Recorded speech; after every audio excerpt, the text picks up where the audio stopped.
Halo teman-teman, pada saat ini bersama dengan kami tim Dahi Manusia. Kita akan membahas pekabaran di dalam buku Wahyu pasal yang ke-14.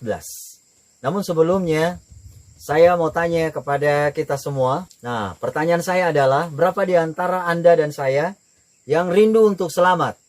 Saya yakin dan percaya kita ingin selamat semuanya. Tidak ada yang ingin mati. Nah, itulah sebabnya saya teringat suatu peristiwa di mana pada waktu itu yang hadir di jemaat itu paling banyak adalah ibu-ibu. Bapak-bapak yang saya hitung-hitung ada sekitar 5 atau 7 orang. Lalu pada waktu itu saya tanya, berapa di antara Anda semua yang mau selamat? Dan saudara-saudara tahu, dari antara bapak-bapak dan ibu-ibu yang ada waktu itu, saya lihat rata-rata angkat tangan mereka ingin selamat. Lalu pertanyaan yang kedua adalah, saya tanya seperti ini. Berapa di antara Anda dan saya yang hadir saat ini mau diselamatkan tapi masuk liang kubur dulu? Lalu tahu tidak, dari antara bapak-bapak yang hadir pada waktu itu, bapak-bapak dan ibu-ibu yang hadir waktu itu, saya hitung cuma hanya 1 orang yang tidak angkat tangan. Yang lainnya angkat tangan.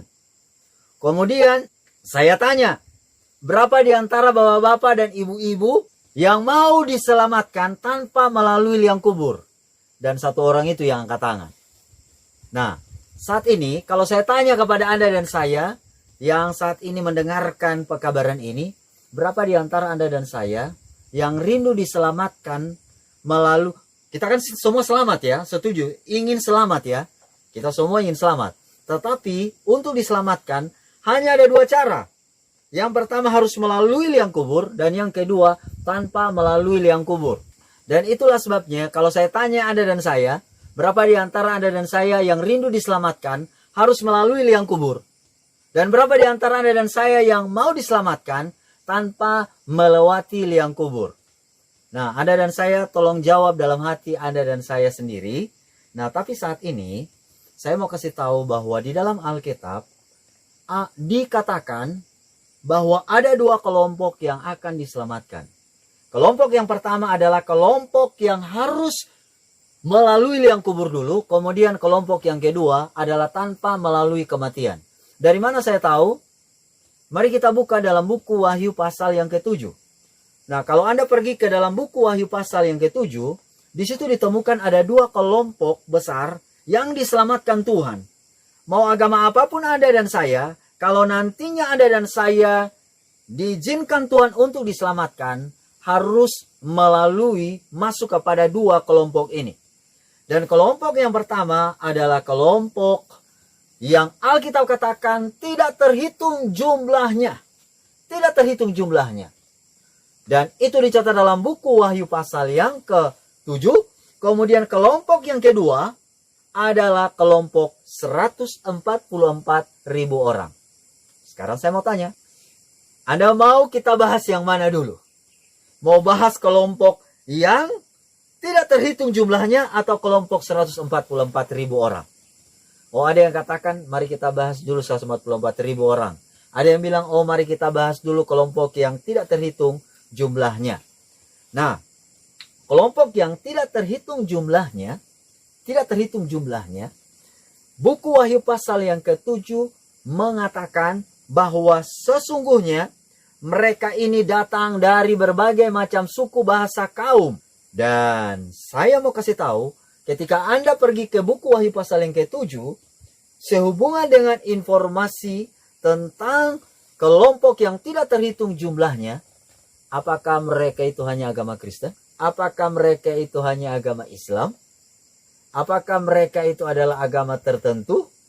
Oh, saudara-saudaraku, kelompok ini adalah kelompok yang hidup mulai dari zaman Adam atau dari zaman manusia pertama sampai kepada orang terakhir yang mati di dunia ini.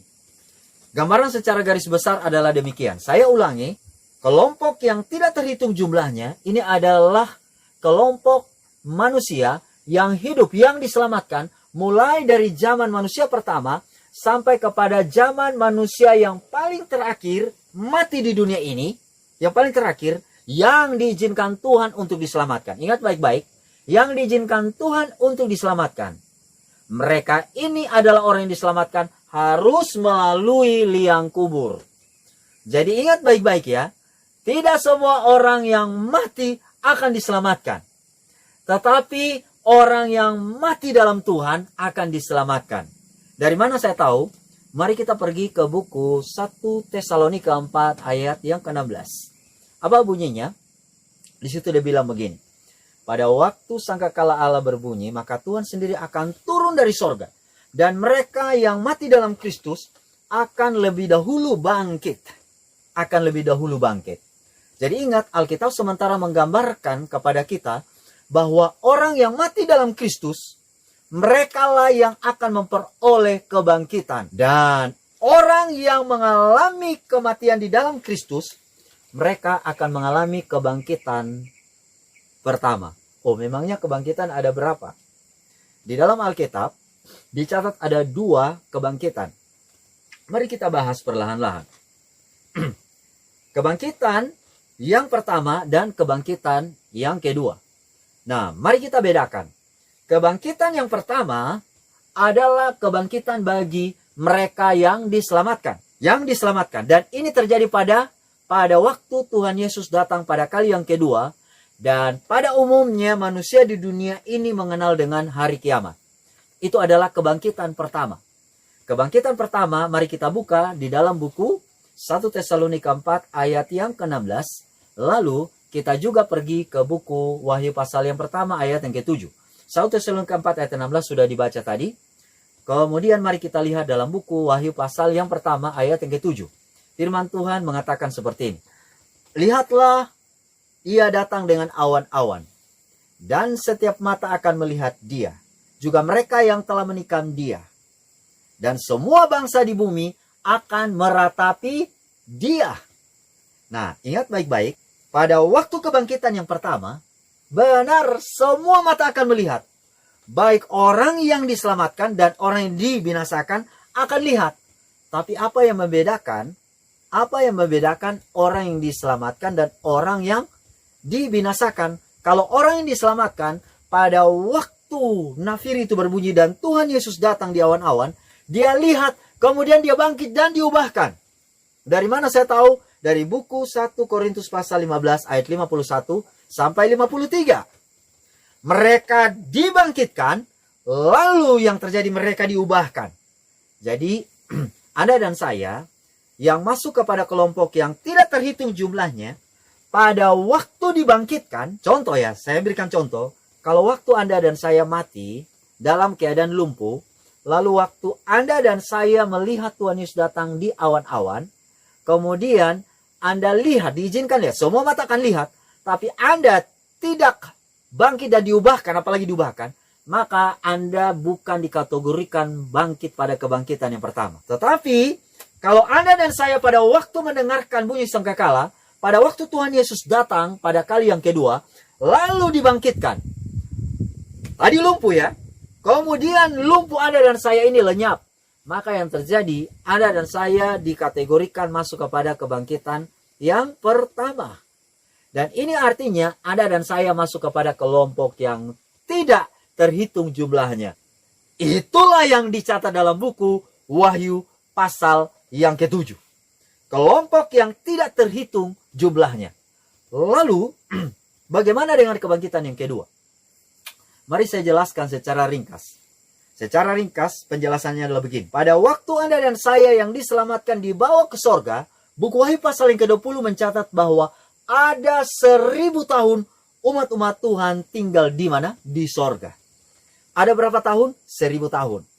Nah, setelah 1000 tahun itu berakhir, buku Wahyu pasal 20 ayat yang ke-7 mengatakan bahwa setan akan dilepaskan dari rantai. Dan Wahyu pasal yang ke-21 ayat yang pertama dan ayat yang kedua mengatakan bahwa kota Yerusalem baru itu turun dari sorga. Turun dari sorga. Lalu pada saat itu juga, kalau Anda baca di dalam buku Wahyu pasal 20 ayat yang ke-8 dan 9, mengatakan bahwa bangsa-bangsa muncul. Dan mereka ingin menyerang kota-kota itu. Menyerang bukan kota-kota itu, kota Allah itu. Saya mau tanya, dari mana muncul bangsa itu? Dari mana muncul bangsa itu? Saudara-saudaraku, inilah kebangkitan yang kedua. Kebangkitan yang kedua terjadi setelah masa 1000 tahun. Sekarang saya ulangi. Kebangkitan yang pertama terjadi pada awal kerajaan 1000 tahun, yaitu pada waktu Tuhan Yesus datang di awan-awan pada kali yang kedua. Lalu, setelah itu umat Tuhan yang diselamatkan akan hidup 1000 tahun lamanya di sorga. Dan setelah masa 1000 tahun itu berakhir, kota Allah akan turun dari sorga. Dan pada waktu kota Allah itu turun dari sorga, maka ada kebangkitan kedua. Dan kebangkitan yang kedua ini tidak ada harapan. Kalau Anda dan saya mati saat ini mati ya, saat ini mati. Kemudian Anda dan saya pada waktu Tuhan Yesus datang, hanya lihat Tuhan saja, tidak dibangkitkan apalagi diubahkan. Nanti dibangkitkan setelah masa 1000 tahun. Maka Anda dan saya masuk kepada kelompok yang dibinasakan. Tidak masuk dalam kategori kelompok yang diselamatkan. Nah, itulah sebabnya Anda dan saya perlu berdoa sungguh-sungguh agar kita semua hidup di dalam kasih karunia Tuhan dan disanggupkan Tuhan mengikuti ketetapan Tuhan. Kalau tidak, percuma kita beragama di dunia. Anda mau sekolah tinggi-tinggi, Anda mau punya duit banyak, mau punya ladang yang luas sekali. Aduh, tidak ada guna saudara-saudara. Tidak ada guna. Anda mau memiliki tabungan emas, perak, tidak ada guna semuanya itu. Kalau akhir dari hidup Anda dan saya di dalam apa? Di dalam kematian dan neraka. Nah, pertanyaan selanjutnya sehubungan dengan kelompok yang tidak terhitung jumlahnya adalah, mereka ini datang dari mana? Apakah hanya suku Sunda saja yang diselamatkan kah? Atau hanya orang Batak saja yang diselamatkan kah? Atau orang Papua saja? Atau hanya orang Cina saja? Oh, saudara-saudaraku, kembali lagi, buku Wahyu pasal yang ke-7 mengatakan bahwa mereka ini datang dari segala macam kaum, suku, bahasa, dan sebagainya. Karena kenapa? Karena Tuhan datang ke dunia ini bukan hanya mau menyelamatkan satu suku. Walaupun orang Israel dipilih sebagai umat pilihan, bukan berarti hanya mereka saja yang mau diselamatkan. Tetapi orang Israel dipilih sebagai umat pilihan menjadi saluran berkat agar semua suku di dunia ini diselamatkan. Itu rencana Tuhan. Amin.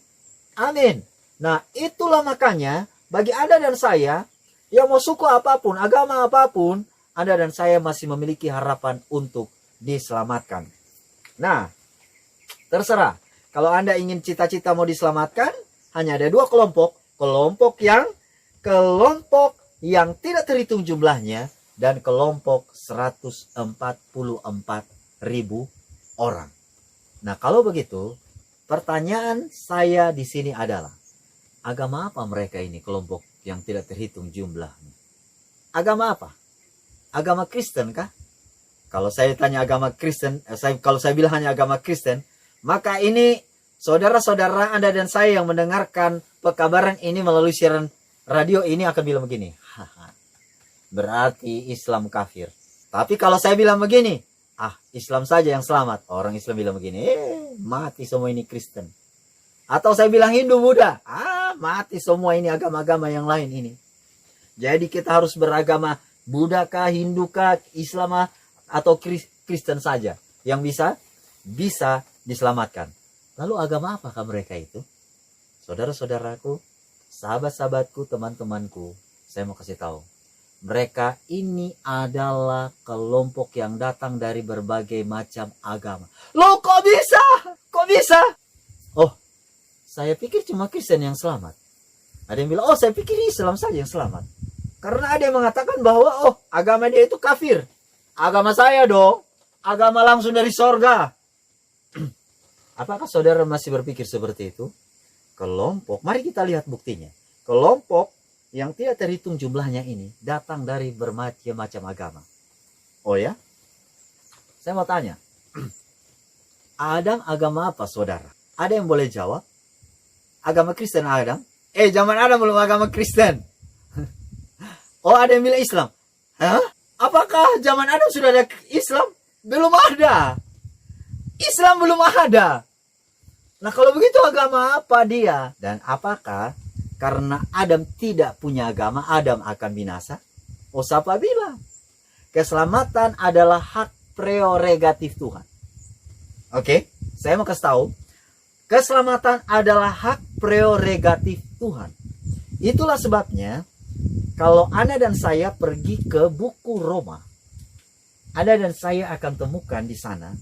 Di situ dikatakan bahwa sesungguhnya mereka yang bernaung di bawah hukum Taurat akan dihakimi sesuai dengan hukum Taurat, sesuai dengan pengetahuan. Tapi mereka yang bernaung di bawah hukum Taurat akan dihakimi sesuai dengan hukum Taurat. Nah, kalau begitu, bagaimana bangsa-bangsa yang sebelumnya belum tahu kebenaran, tetapi di dalam lubuk hati mereka yang paling dalam mengatakan bahwa membenci orang itu dosa, mencuri itu dosa, berdusta itu dosa, berpikiran kotor itu dosa. Apakah Anda dan saya mengatakan bahwa mereka tidak selamat? Sekalipun mereka ini bukan Kristen, sekalipun mereka ini belum beragama. Oh, Tuhan punya keadilan untuk mereka. Dan saya yakin dan percaya mereka mati di dalam Tuhan. Mereka mati mengikuti kebenaran. Oleh karena apa? Kata hati mereka akan menjadi hukum Taurat mereka. Itulah yang dikatakan oleh buku Roma pasal yang kedua. Jadi, kalau begitu kita sudah memiliki bukti yang kuat bahwa sesungguhnya orang-orang yang tergabung kepada kelompok yang tidak terhitung jumlahnya yang diselamatkan tapi melalui liang kubur adalah datang dari berbagai macam agama, tetapi Tuhan punya keadilan untuk mereka. Tuhan punya keadilan untuk mereka. Walaupun mereka tadinya tidak pernah mengenal firman Tuhan, tetapi kata hati mereka mengatakan bahwa mencuri dosa, berdusta berdosa, berzina itu dosa, merugikan orang itu dosa, pikiran yang kotor itu adalah dosa, maka secara tidak sadar mereka sementara dituntun oleh Tuhan untuk mengikuti jalan kebenaran dan hidup itu. Nah, sekarang bagaimana dengan kelompok yang selanjutnya? Kelompok apa itu? 144.000 orang. Mari kita bahas. Ini kelompok 144.000 orang. Supaya lebih jelasnya, kita baca dalam buku Wahyu 14. Ayat 1-5. Mari kita baca di dalam ayat yang pertama. Dia bilang begini. Dan aku melihat sesungguhnya anak domba berdiri di bukit Sion. Dan bersama-sama dengan dia 144.000 orang. Dan di dahi mereka tertulis namanya dan nama bapaknya. Itulah ayat yang pertama. Siapakah 144.000 orang ini? Alkitab katakan bahwa mereka berdiri bersama anak domba di bukit apa? Sion. Saya mau tanya, siapa anak domba ini yang berdiri bersama dengan 144.000 orang? Mau tahu? Mari kita pergi ke buku Yohanes pasal yang pertama ayat yang ke-29. Pada waktu Yohanes melihat Tuhan Yesus, lalu dia bilang, lihatlah anak domba Allah yang hapus dosa isi dunia. Berarti anak domba siapa? Tuhan Yesus. Jadi ayat ini sementara bilang begini. Dan aku melihat sesungguhnya Yesus Kristus, Tuhan Yesus, berdiri di bukit Sion dan bersama-sama dengan dia 144.000 orang.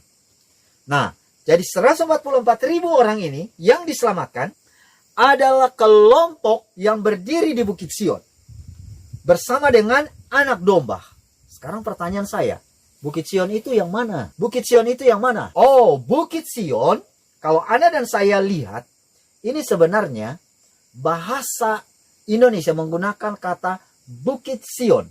Tetapi kalau Anda pergi, ya, Anda pergi menyelidiki mengenai Sion ini adalah bukit yang biasa didatangi oleh Tuhan Yesus. Pada waktu dia berdoa, dia ada di situ. Kemudian dia terangkat juga. Dan dengan kata lain ini adalah bukit Zaitun. Itulah sebabnya bukit ini adalah bukit yang mana pada waktu kota Allah itu turun dari sorga. dia bertumpu di Sion. Yang ditulis di dalam buku Wahyu pasal 21 ayat yang kedua. Ayat yang kedua. Inilah bukit Sion itu. Dan kelompok 144.000 orang ini adalah kelompok yang diselamatkan tidak melalui liang kubur. Dengan kata lain, mereka ini sama dengan Elia. Kalau Anda dan saya lihat, ada 3 nama di dalam Alkitab, ada 3 nama yang diangkat ke sorga. Nama mereka yang pertama adalah Henok, yang kedua itu adalah Musa, dan yang ketiga adalah Elia. Nah, Musa adalah salah satu dari mereka yang diselamatkan, tapi Musa harus melalui liang kubur. Dan Musa adalah perwakilan dari kelompok yang tidak terhitung jumlahnya.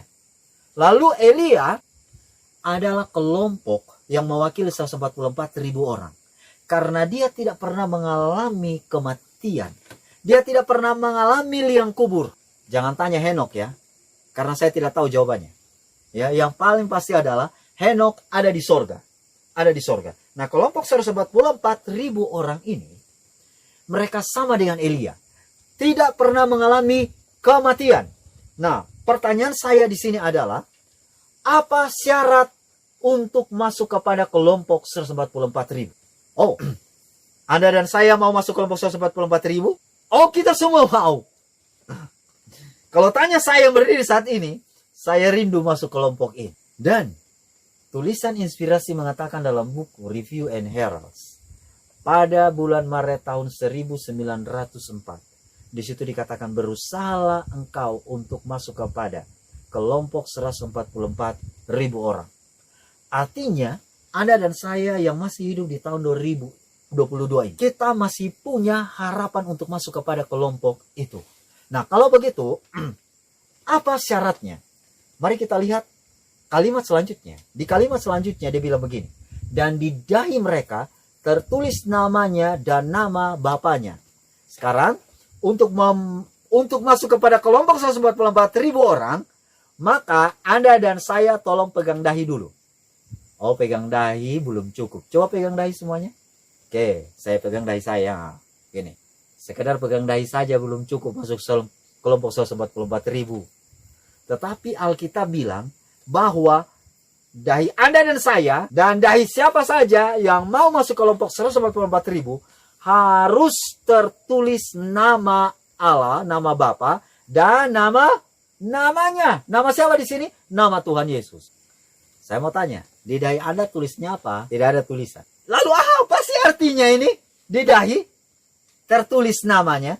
Mari kita lihat arti nama. Nama di dalam Alkitab artinya tabiat. Lalu kenapa tabiatnya harus ada di dahi? Oke, sekali lagi tolong pegang dahi semuanya. Kenapa dahi? Kata lain dari dahi adalah frontal lobe. Ya, frontal lobe. Dan dahi ini adalah satu-satunya organ tubuh manusia yang mana Tuhan ingin berkomunikasi dengan manusia, itu di dahi. Ya, dahi. Para ahli otak manusia, mereka juga mengakui bahwa sesungguhnya satu-satunya organ tubuh manusia yang bisa berkomunikasi dengan sorga, ini adalah dahi. Dan itulah sebabnya kita perlu membahas mengenai dahi. Sekarang saya mau tanya kepada kita, menurut Anda dan saya, apakah setan bisa bunuh manusia? Oh, bisa. Gampang setan bunuh manusia. Tetapi jangan salah ya. Setan tidak bisa bunuh manusia dengan cara datang menakut-nakuti Anda dan saya pakai wajah Dracula, pakai vampir, pocong, apalagi itu, setan-setan yang kuntilanak dan lain sebagainya. Tidak. Tapi ingat baik-baik, setan bisa membunuh manusia dengan cara seperti pada zaman Yesus. Yesus dibunuh oleh siapa? Oh, oleh prajurit Roma kan? Atas persetujuan dari Pilatus. Tetapi tahu tidak, di belakang semuanya ini siapa? Adalah setan. Setan. Sama juga dengan Rasul Petrus. Dia dibunuh, disalib, kepala di bawah, kaki di atas. Yang membunuh dia adalah algojo Roma. Tapi di belakang semuanya itu adalah setan. Artinya adalah, saya bisa dibunuh oleh setan bukan dengan menggunakan tangan setan langsung. Tuhan tidak izinkan. Tapi setan mempengaruhi orang untuk membunuh saya. setan mempengaruhi orang untuk bunuh Anda. Itulah cara setan. Kalau Anda setia sama Tuhan, setan bisa pengaruhi dunia ini untuk bunuh Anda. Nah, tapi bertahun-tahun lamanya setan pelajari, dia gunakan cara ini, dia rugi. Karena kenapa? Dia bunuh Yesus, tahu-taunya Yesus sudah di sorga. Artinya dia bunuh Yohanes Pembaptis. Dia pancung kepala, dia pakai Herodes dan juga istri Herodes. Pancung kepala si Yohanes, tahu-taunya Yohanes bisa saja ada di sorga.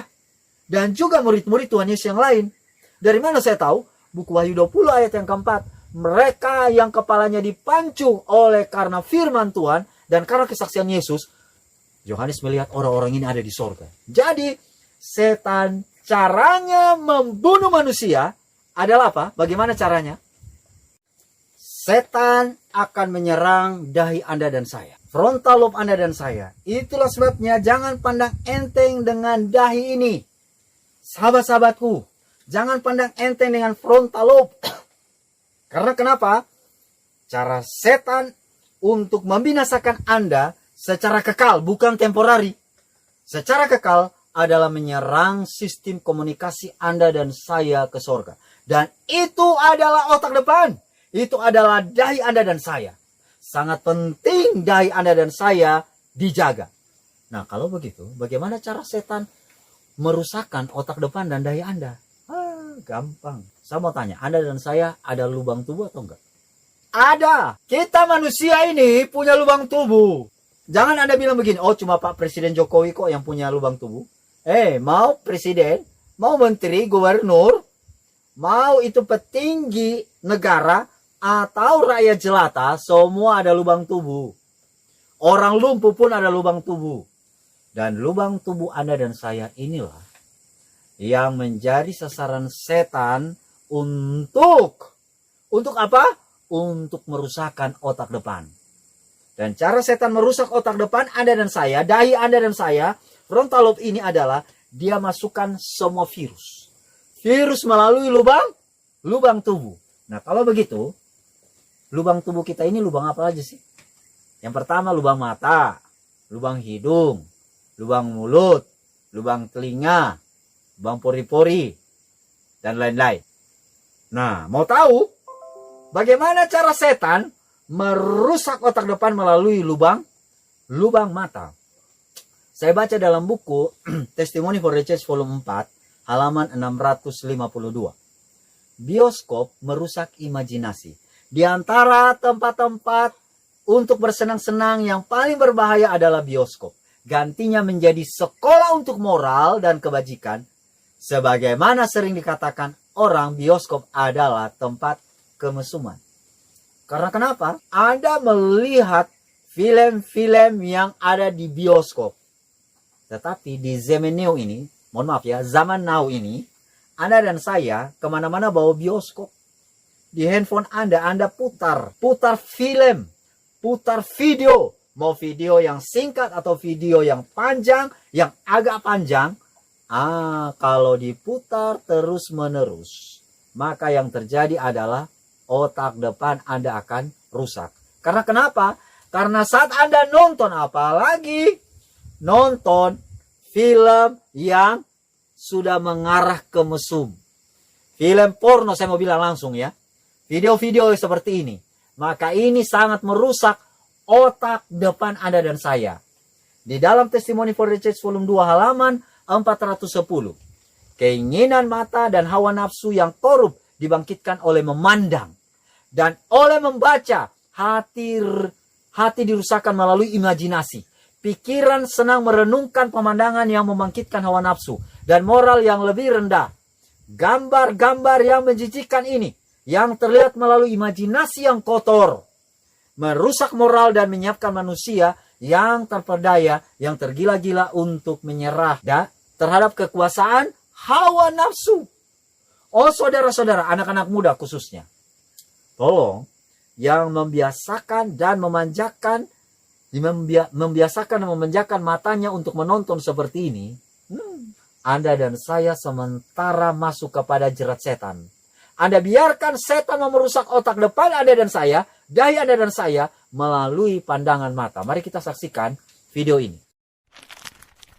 Tahukah Anda, otak merupakan bagian tubuh yang paling penting bagi manusia? Sekarang angkat tangan Anda dan letakkan pada dahi. Tepat di situ, ada bagian otak yang paling istimewa. Bagian itu disebut prefrontal cortex atau disingkat PFC. Menurut peneliti otak Jordan Grafman, PFC ini hanya ada pada otak manusia, sehingga membedakan kita dengan binatang. Bagian ini diciptakan dan dirancang khusus oleh Tuhan supaya manusia mampu memilih dan memiliki etika. PFC berfungsi seperti pemimpin. Ia bertanggung jawab untuk berkonsentrasi, memahami benar dan salah, mengendalikan diri, menunda kepuasan, berpikir kritis, dan merencanakan masa depan. PFC adalah pusat pertimbangan dan pengambilan keputusan. PFC inilah yang membentuk kepribadian dan perilaku sosial. Sayangnya, PFC adalah bagian otak yang paling mudah mengalami kerusakan. Jika PFC rusak, maka kepribadian orang bisa berubah. Rusaknya PFC bisa disebabkan oleh benturan fisik, bisa juga oleh zat kimia, seperti narkotika, psikotropika, dan zat adiktif atau nafsa. Dan ternyata penyebab paling merusak juga pornografi, yang disebut narkolema, narkotika lewat mata. Bagaimana pornografi mempengaruhi otak dan pikiran kita? Adi, remaja 12 tahun, melihat gambar di TV yang menjurus ke porno. Awalnya, ia merasa kaget dan jijik. Ini karena sistem limbik di otak Adi menjadi aktif. Sistem limbik mengatur emosi juga keinginan makan, minum, dan berhubungan seksual. Sistem limbik ini kemudian mengaktifkan zat kimia otak bernama dopamin. Dopamin memberi rasa senang, penasaran, sekaligus kecanduan. Zat ini juga aktif jika orang mengkonsumsi nafsa. Oleh karena itu, sifat candu pornografi sama dengan sifat candu nafsa. Otak akan mengingat apa yang membuat Adi senang dan bagaimana ia memperolehnya. Jika Adi mendapatkan pembinaan akhlak, etika yang baik, dan patuh pada norma sosial, dorongan melihat pornografi, meskipun menyenangkan, akan ia abaikan. Namun karena hal itu tidak ada pada diri Adi, ketika ia sedang merasa bosan dan ingin mencari kesenangan, otak akan mendorongnya agar melihat pornografi lagi. Namun lama-lama, Adi bosan melihat jenis gambar yang sama, dan butuh yang lebih porno untuk memicu rasa senang. Sekarang, dengan internet, pornografi menjadi jauh lebih mudah didapat. Pertama, Adi membuka internet dan tidak sengaja melihat gambar yang menjurus ke porno. Berikutnya, ia sengaja membuka lagi untuk melihat yang lebih porno. Awalnya melihat yang sedikit terbuka, lama-lama semuanya terbuka. Awalnya melihat 1 menit, lama-lama 1 jam. Adi mengalami kecanduan pornografi. Bagaimana kerusakan PFC akibat kecanduan pornografi? Secara alamiah, dopamin dialirkan dari sistem limbik ke PFC. Orang yang kecanduan pornografi akan mengalirkan dopamin secara berlebihan sehingga membanjiri PFC. PFC menjadi tidak aktif karena terendam dopamin. Semakin sering PFC tidak aktif, ia akan semakin mengerut dan fungsinya terganggu. Sistem limbik justru akan berkembang semakin besar karena terus mengaktifkan dopamin, sehingga Adi cenderung untuk terus mencari kesenangan tanpa takut atas akibatnya. Jika tidak ditangani segera, Adi berpeluang besar menjadi pelanggan pornografi seumur hidup dan mengalami kerusakan otak di bagian PFC. Awalnya, ia akan kehilangan konsentrasi, penurunan kemampuan menimbang benar dan salah, serta berkurangnya kemampuan mengambil keputusan. Lama-lama, besar kemungkinan ia akan melakukan masturbasi, oral seks, hubungan seksual suka sama suka, dan mudah berganti-ganti pasangan seksual. Pernikahan dianggap tidak penting. Pasangan dianggap hanya sebagai objek seksual semata, cenderung merendahkan derajat dan kehormatan lawan jenis. Selera hubungan seksualnya pun tidak sehat dan seenaknya, kasar sampai tega memperkosa. Manusia jadi tidak ada bedanya dengan binatang. Inilah dampak yang terjadi akibat kerusakan PFC. Ahli bedah otak Donald Hilton Jr. mengatakan, jika difoto menggunakan alat magnetic resonance imaging, otak yang rusak akibat pornografi memperlihatkan hasil yang sama dengan otak yang rusak karena kecelakaan. Ia juga mengatakan, Berbeda dengan dampak nafsa yang merusak otak di 3 bagian, pecandu pornografi yang sudah melakukan hubungan seks dengan anak-anak mengalami kerusakan otak di 5 bagian. Terbukti, pornografi pada anak lebih bersifat merusak karena PFC belum matang dengan sempurna. Tapi untungnya, otak anak yang belum sempurna ini masih mudah dibentuk. Pengaruh pornografi bisa lebih mudah dihilangkan asal ada usaha untuk memulihkan dengan sabar, terutama oleh ayah ibu, keluarga, dan orang terdekat. Nah, saudara-saudara, sahabat-sahabatku, perhatikan baik-baik bahwa dampak pornografi merusak 5 bagian otak, sementara narkoba hanya 3 bagian otak. Itulah sebabnya Tuhan sendiri mengatakan kepada Anda dan saya bahwa orang yang masuk kepada kelompok 144.000 orang tanpa mengalami kematian adalah yang di dahi dan di otak mereka, otak depan mereka, tertulis namanya dan nama bapaknya. Artinya bahwa Anda dan saya perlu menjaga otak depan Anda dan saya melalui apa yang Anda dan saya lihat. Nah, yang berikutnya adalah lubang mulut. Pertanyaan saya di sini adalah, apakah Anda dan saya yakin bahwa di dalam Alkitab ada makanan haram? Tidak ada makanan haram. Yang namanya makanan sudah pasti halal. Tapi saat ini yang saya mau katakan adalah sehubungan dengan makanan, tidak semua makanan itu menyehatkan. Karena kenapa? Karena banyak orang mengakui bahwa sesungguhnya semua makanan itu menyehatkan. Nah, saya tidak berbicara mengenai babi di sini karena babi bukan makanan. Saya tidak berbicara mengenai anjing di sini karena anjing bukan makanan. Anjing dan babi, daging anjing dan daging babi itu adalah daging binatang haram. Daging binatang haram tidak dianggap oleh firman Tuhan sebagai makanan. Yang namanya makanan itu adalah semua yang halal. Semua yang halal. Ikan lele, kemudian belut, ular itu bukan makanan. Itu adalah daging binatang haram, tikus dan lain sebagainya. Buku Yesaya pasal yang ke-66 ayat yang ke-17 mengatakan demikian, dan buku Imamat pasal yang ke-11.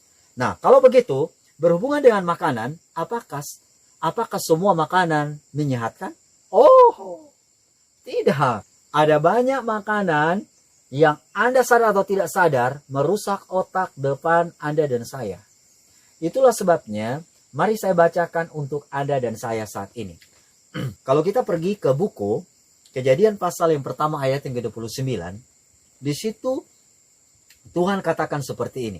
Berfirmanlah Tuhan, aku memberikan kepadamu segala tumbuh-tumbuhan yang berbiji di seluruh bumi, dan segala pohon-pohonan yang buahnya berbiji, itulah yang akan menjadi makananmu. Jadi, buah-buahan dan biji-bijian itu adalah makanan yang paling sehat. Tetapi seiring berjalannya waktu, manusia pada akhirnya mulai melihat makanan daging. Makanan daging. Dan mari saya baca untuk Anda dan saya. Testimony for the Church, volume 2 halaman 64 mengatakan, kecerdasan moral dan kekuatan fisik menyusut oleh kebiasaan penggunaan makanan daging.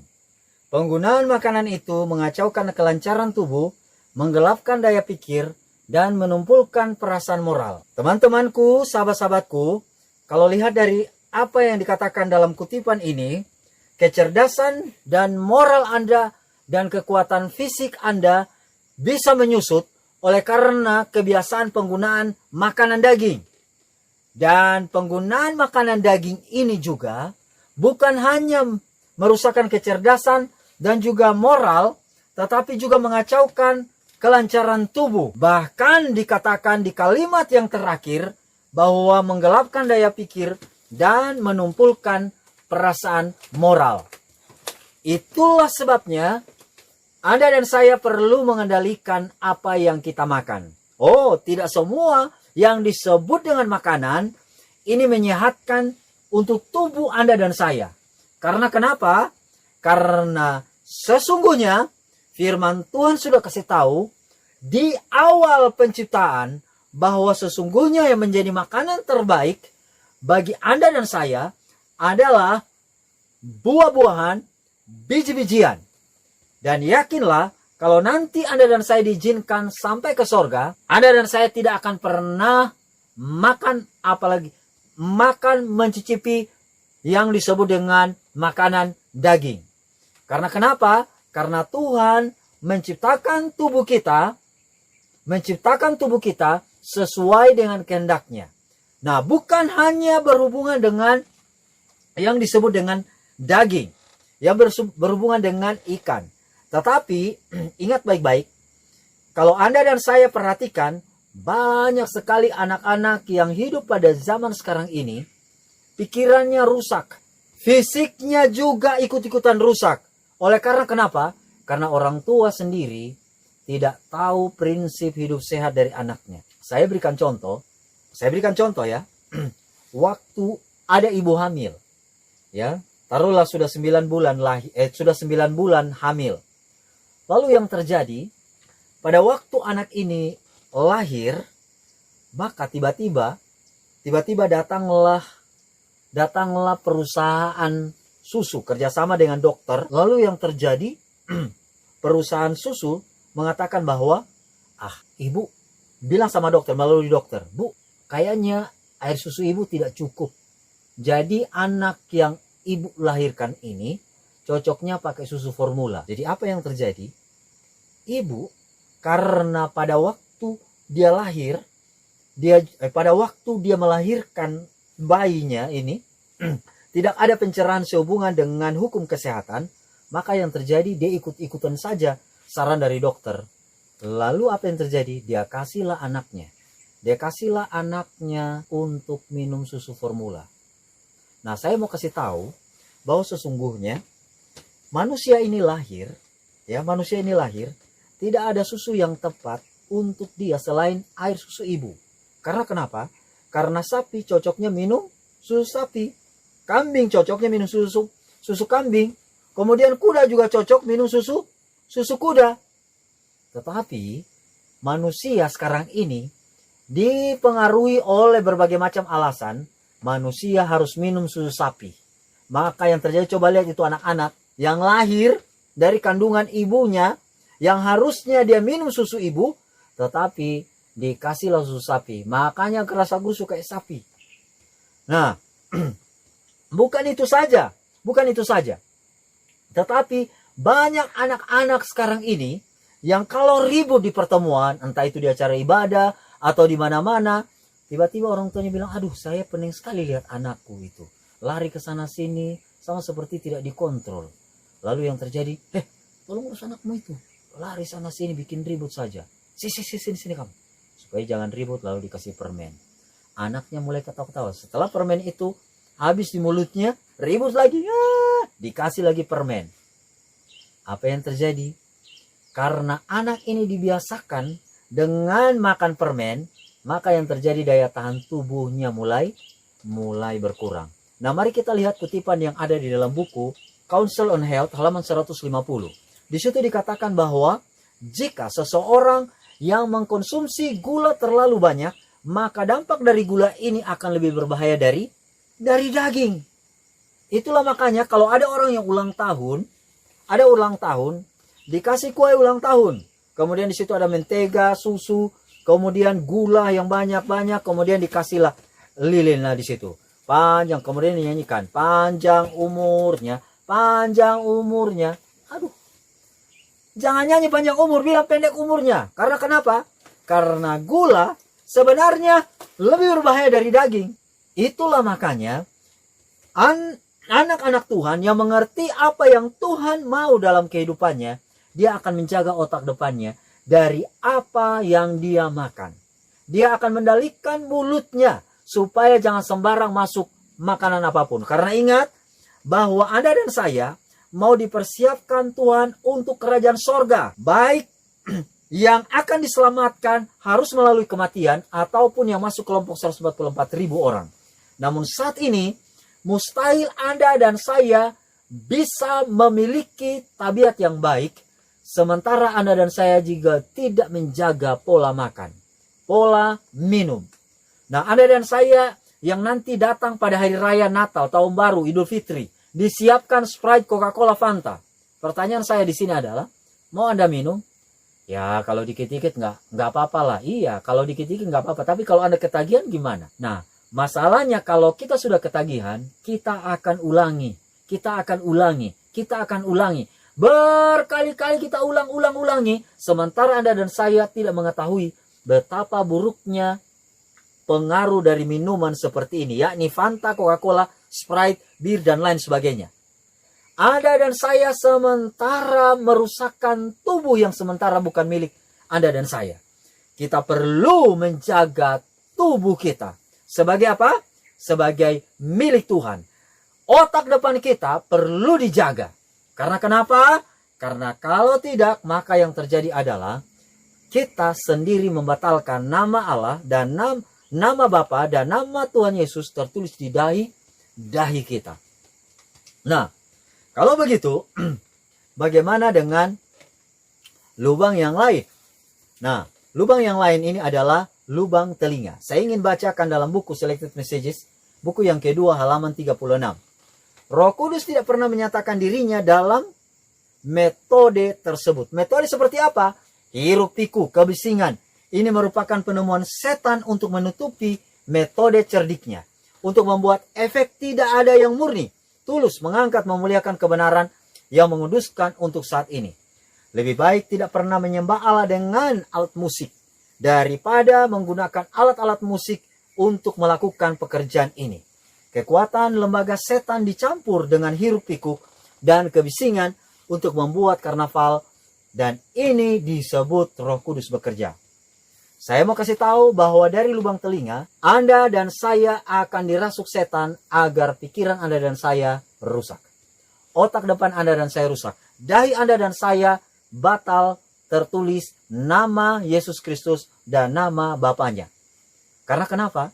Karena sebenarnya tubuh kita ini diciptakan Tuhan untuk mendengarkan musik yang disebut dengan musik sorgawi.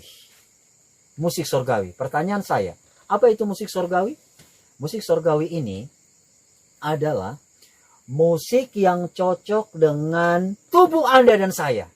Nah, bagaimana kita bisa mengetahui musik yang cocok dengan tubuh Anda dan saya? Mau tahu jawabannya? Kalau mau tahu adalah kalau tubuh Anda dan saya masih dikuasai oleh Roh Kudus, maka yang terjadi adalah musik itu cocok. Tetapi kalau Roh Kudusnya kabur dari dalam diri Anda dan saya, berarti musik itu tidak cocok. Dari mana saya tahu? Nah, ini tadi dibilang. Roh Kudus tidak pernah menyatakan dirinya dalam suasana hiruk pikuk. Jadi, suasana hiruk pikuk itu tidak cocok dengan tubuh Anda. Karena kenapa? Roh Kudus kabur. Kebisingan, Roh Kudus kabur. Jadi dengan kata lain, Tuhan menciptakan tubuh Anda dan saya bukan di tengah-tengah hiruk pikuk. Jadi saya mau kasih tahu, jangan dengarkan musik rock. Jangan dengar musik-musik yang ada kebisingannya, hiruk pikuk. Karena ini merupakan penemuan setan. Dan setan tahu bagaimana cara merusak dahi Anda melalui lubang telinga. Dikasih masuk musik-musik seperti ini. Karena ini adalah penemuan setan untuk menutupi metode cerdiknya. Itulah sebabnya, kalau mau tahu poin selanjutnya, yang membuat Roh Kudus itu ada dalam diri Anda, di sini dia bilang, haruslah dalam suasana musik yang Anda dengar itu adalah yang mengangkat, memuliakan, dan kebenaran yang menguduskan. Nah, itulah sebabnya berbicara mengenai dahi kita ini juga berbicara mengenai apa yang Anda dengar. Jadi jangan pandang enteng terhadap lubang telinga apa yang Anda dengar, ya. Karena dari apa yang Anda dengar ini bisa membuat setan merasuki Anda. Bukannya Tuhan yang merasuki Anda. Pada satu kali saya sementara tidur. Tiba-tiba pada waktu itu ada yang panggil saya. Padahal sebelumnya saya sudah bilang sama istri saya. Nah, waktu itu saya karena kecapean, saya bilang sama istri saya, istriku, nanti kalau ada yang panggil saya, ya, bilang saya sudah tidur ya, karena saya capek sekali. Lalu pada waktu panggilan datang, istri saya bilang begini, suamiku sudah tidur, jangan ganggu dia. Terus yang terjadi adalah, karena orang ini nggak mempan, dia panggil lah teman saya. Nah, teman saya ini pendeta, jadi waktu datang, dia nggak hadap istri saya, dia langsung panggil saya. Sementara saya tidur, lalu dia panggil saya, "Kakak, bangun dulu." Saya dengar, ini suara dia ini. "Bangun dulu." Saya bilang, "Kenapa?" "Ada orang kerasukan." "Hah? Kerasukan? Tolong dulu, supaya orang ini stop kerasukan." Lalu dengan berat hati pada akhirnya saya bangun. Saya bilang, "Di mana?" "Di asrama." Jadi waktu saya dipanggil untuk pergi ke asrama, saya lihat memang anak ini, anak gadis, dirasuk oleh setan. Jadi apa yang terjadi, yang dibuat oleh orang-orang ini? Mereka tampar dia bolak-balik. Setan pergi! Tampar dia bolak-balik, kemudian bilang, "Woi, keluar!" Teriak-teriak. Lalu yang terjadi, pada waktu mereka sudah tampar dia dan teriak-teriak, saya bilang begini, kita ikuti saja metode Alkitab. Apa memangnya metode Alkitab? Ingat, Pak, Alkitab mencatat, pada waktu Raja Saul dirasuk oleh setan, maka diundanglah Daud memainkan kecapi yang bermelodi, dan akhirnya setan itu pun pergi. Lalu ada teman saya ini tanya, "Lalu bagaimana kakak punya ini pendapat?" Jadi tadi mereka teriak-teriak orang yang kerasukan ini. Kemudian saya bilang, "Sudah, stopkan itu." Lalu saya ambil gitar, kemudian mainkan alunannya. Lagu yang saya nyanyikan waktu itu adalah lagu Sion nomor 62. Lagunya adalah gini. "Tarik aku, ya Yesus, dekat ke salibmu." Sambil mainkan alunan musik yang lembut. Kemudian waktu anak gadis yang mendengarkan alunan musik ini, dia bilang, "Diam, diam, diam, diam." Sementara dia bilang diam, tiba-tiba dia jatuh. Dia jatuh ke tempat tidur, lalu kemudian dalam keadaan lemas. Sementara itu, karena kami sudah tahu dia lemas, kami angkat dia, bawalah ke kantor. Dengan tujuan supaya kami doakan di sana dan memberikan nasihat ke dia. Waktu sampai ke kantor, pada waktu sampai di kantor, tiba-tiba anak ini sadar. Pada waktu dia sadar, ya, setan-setannya datang lagi. Jadi saya ingat di kantor ini ada ruangan ya, ada ruangan. Nah, saya duduk dekat saklar lampu. Lampu ini sementara menyala, lalu di luarnya juga nyala. Jadi kalau kami yang nyala di luar tidak bisa lihat orang yang nyala di dalam lampu di ruangan itu, nggak bisa lihat di luar. Tapi kalau lampunya mati di dalam, padam lampunya, maka orang yang ada di luar kami bisa lihat. Apalagi di luar lampunya nyala. Jadi waktu itu, sementara dulu anak ini tiba-tiba dia teriak-teriak, lalu tanpa gerakan tangan saya memegang saklar, bayangkan, tiba-tiba lampu yang di ruangan kami itu mati. Tapi listrik kan tidak mati waktu itu. Biasa kalau listrik mati, semua lampu kan mati. Tapi anehnya, hanya di ruangan kami lampu mati, lalu yang di luarnya nyala. Di dalam padam, tapi di luar ruangan tetap nyala. Lalu pada waktu itu, saya tidak lihat apa-apa, tetapi anak yang kerasukan ini, tiba-tiba dia lihat ada salah seorang yang sudah meninggal, itu di luar. Padahal orang ini udah meninggal. Ada seorang perempuan yang sudah meninggal, itu tiba-tiba datang di luar dan seolah-olah memanggil anak yang kerasukan ini. Saya tidak lihat orang itu yang ada di luar, karena di luar lampunya nyala, lampunya tetap nyala, kemudian di dalam padam, dan saat itu dia teriak. Pada waktu dia teriak, saya rencana mau nyalakan lampu, karena saya tahu di listrik tidak padam. Tangan saya sebelum tiba ke saklar, tiba-tiba lampu yang ada di ruangan kami itu nyala. Dan saya tahu ini adalah pekerjaan setan, karena anak itu yang sudah kerasukan itu teriak-teriak. Lalu saya kembali mengambil gitar dan kami menyanyikan lagu beralunan melodi. Lagu yang sama. Tarik aku ya Yesus, dekat ke salibmu. Saat lagu yang sama dinyanyikan untuk kedua kali, anak ini kembali lagi berteriak, "Tolong hentikan lagunya!" Tetapi waktu dia teriak, kami terus menyanyikan lagu ini dengan doa. Akhirnya dia pun jatuh. Dia pun jatuh tak berdaya dan kami kembalikan dia ke asrama dan tidur nyenyak sampai pagi. Nah, teman-temanku yang mendengarkan pekabaran ini, saya mau kasih tahu, apakah ada pengaruh musik terhadap otak kita? Apakah ada pengaruh lubang telinga kita terhadap otak kita? Ada pengaruh, saudara-saudara. Sahabat-sahabatku, teman-temanku. Karena sesungguhnya apa yang dikasih tahu oleh firman Tuhan dalam buku Selected Messages, buku yang kedua, halaman 36, sesungguhnya Roh Kudus tidak pernah menyatakan dirinya dalam metode hiruk pikuk, kebisingan. Karena ini semua merupakan penemuan setan untuk menutupi metode cerdiknya. Setan tidak mau otak Anda dan saya itu dikuasai oleh Tuhan. Gantinya dikuasai oleh Tuhan, dia mau agar otak Anda dan saya dikuasai olehnya. Lewat apa? Lewat musik yang dimainkan. Itulah makanya belajar untuk mencintai lagu-lagu yang bermelodi dan harmoni. Nah, ini adalah lubang telinga. Kemudian selanjutnya adalah, yang saya mau kasih tahu adalah lewat lubang pori-pori. Lubang pori-pori. Nah, lubang pori-pori Anda dan saya ini kan punya lubang kan? Lubang. Ingat baik-baik, apa yang masuk dalam lubang pori-pori ini juga akan mempengaruhi darah Anda bersih atau kotor.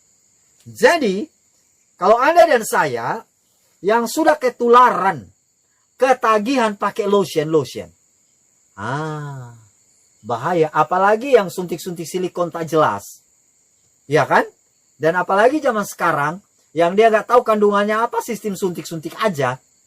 Oh, hati-hati Anda dan saya. Karena kenapa? Setiap suntikan, setiap lotion ini langsung berhubungan dengan darah Anda dan saya. Itulah makanya kita perlu menjaga juga lubang pori-pori kita. Bukan itu saja, lubang hidung pun bagaimana? Oh, Anda dan saya, ada yang tinggal di kota, ada yang tinggal di desa. Kalau tinggal di desa, ya, kita bisa memiliki potensi lebih besar untuk menghirup udara segar. Tapi bagaimana Anda yang tinggal di kota? Ya, mau tidak mau, Anda harus menghirup asap mobil, asap kendaraan bermotor, asap pabrik. Pertanyaan saya, itu sehat kah? Siapa bilang itu sehat? Itu juga mempengaruhi kebersihan dan kekotoran darah Anda dan saya. Dan ingat baik-baik, sekali darah Anda kotor, maka itu akan mempengaruhi otak Anda. Sekali darah Anda kotor, itu mempengaruhi dahi Anda dan saya.